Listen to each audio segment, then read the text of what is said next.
Embarrass yourself every single day. The more often you are embarrassing yourself or potentially embarrassing yourself, that means that if you're in a sales role or trying to become an influencer or anything like that where you have to be in front of people, the only chance that you have to gain any kind of traction is to be in front of more people, put yourself out there in front of more people. The more you're putting yourself out there, the more potential you have for embarrassing yourself.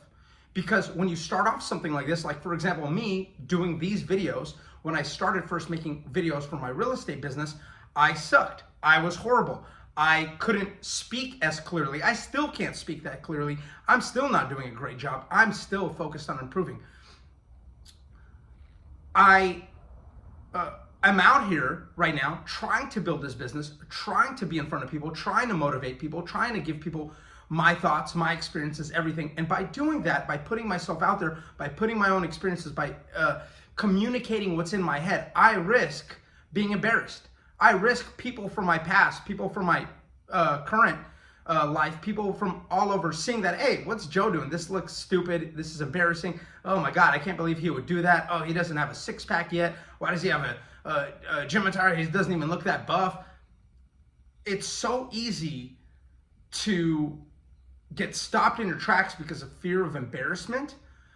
But when you understand, when you accept, first of all, when you accept that you're going to get embarrassed, when you're knocking on doors, when you're making cold calls, when you're reaching out to friends and relatives, when you're reaching out to people in your network, whether it's for a job, whether it's for sales, whether it's putting yourself out there on social media, whatever it is, when you're reaching out to people and you're bothering people and you're interrupting people, you run the risk of embarrassing yourself. You just have to accept that you're going to embarrass yourself. You just have to make that decision right away.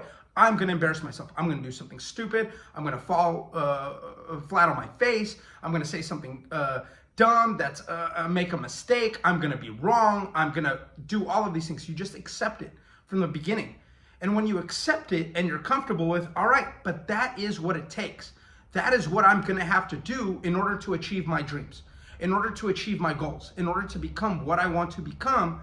I have to embarrass myself. There's no other choice. In order to improve, I have to fail. In order to become better at something, I have to be bad at something first. Now, that might not necessarily be true. You might already be a very eloquent speaker. You might already be exceptional at something. You might have put in tens of thousands of hours in public speaking, and now you're jumping in front of a camera. So no, you might not embarrass yourself as bad, but you had to embarrass yourself at some point before that.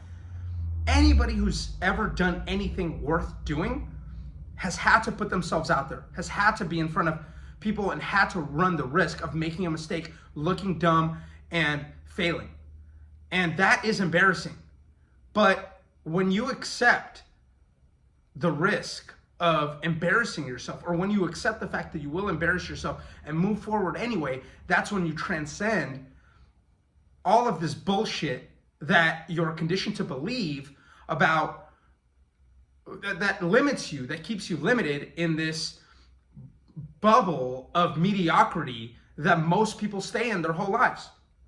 It's really hard to break through because in addition to the risk of embarrassing yourself in front of people, when you're doing that, you have the well-wishing, the well-meaning people that are close to you that say, hey, you don't need to do this. Stop it. This, I looked at your videos and I don't think you should be putting stuff out there like this. They may be right. Okay, great. Well, what's your feedback? What's your constructive feedback? Where can I, well, just, you got a good job. Everything's already good. Do you really need to, why are you doing all this? It's so discouraging. It's so when you have people like that in front of you who try to prevent you from getting embarrassed, that compounds it, right? So what you need to do is if you set out a goal, if you set out to achieve something, if you set out to improve yourself, and you know the activities that it takes to get there, right? You see these influencers, you see these old-time speakers, the Jim Rohn, the Tony Robbins, the Zig Ziglar, you see these new guys that are out here, how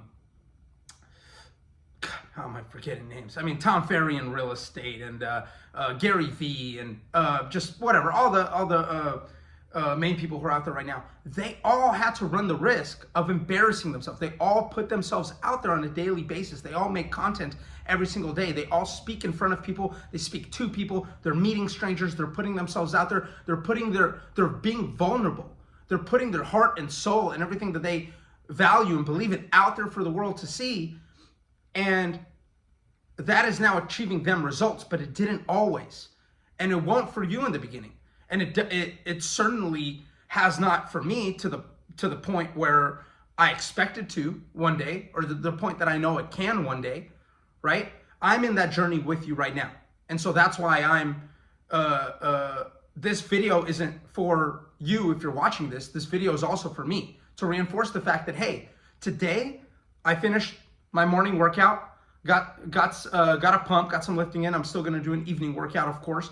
I still have a lot of door knocking that I'm going to do today. I'm going to go check on one of my listings to make sure that the job is getting done, that it's getting remodeled on time. And then I'm out there hitting the doors. I'm going in Corona Heights neighborhood of San Francisco, where I just sold a house. And I'm going to knock on doors, let you know, hey there, my name is Joe. I'm a local real estate agent. You probably saw my sign out there. You maybe even popped into the open house while I was there. It was super busy. We listed the property for this price. We had multiple offers. We sold it for this price. The reason why I'm here is I'm introducing myself to you, to the neighborhood, and just want to see if there's anything that I can do to help you as far as real estate goes. Oh, no, not yet. Okay, great. Hey, no worries. Well, here's my contact information. Hey, by the way, how long have you lived here in the neighborhood?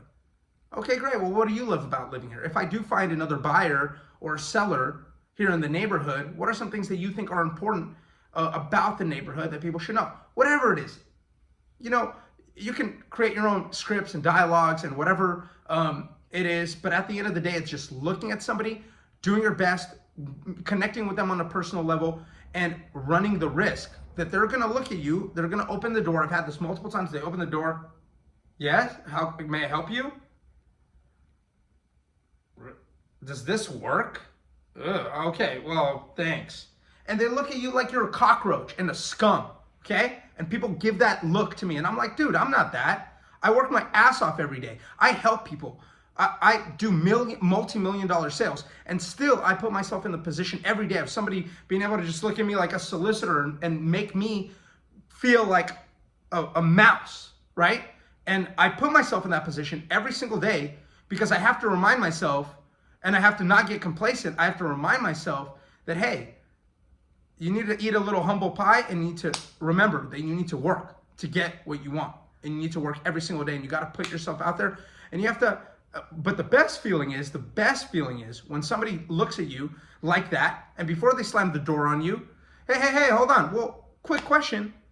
When you do decide to buy a house or sell a house, usually somebody who looks at you like that, generally speaking, is not a homeowner and is not a wealthy, successful individual, because wealthy, successful individuals appreciate the hustle, by the way, and because they know what it takes to get there. But somebody, hey, you know, when you do buy a house, what kind of person do you want to work with? Do you want to work with just somebody who doesn't do this, that doesn't go out there hunting for business, trying to get, well, that's actually a good point. Yeah, that's actually a good point. Well, and then you start a conversation. The best feeling in the world is when you take somebody who looks at you like that and turn them into somebody who's impressed. At the, oh, well, it was a great conversation. Good to meet you. Dap. So remember, if you're uncomfortable, if you're embarrassing yourself, unless you're doing something obviously stupid, okay? Wearing your underwear on your head, or whatever, I don't know, even that could be kind of funny. It doesn't matter unless you're doing something obviously stupid. Doing the things that are difficult, doing the things that are going to get you somewhere, doing the things that are going to help you achieve your goal are oftentimes incredibly embarrassing. And you have to accept the fact that you're going to embarrass yourself every single day on your path to achieving your goals.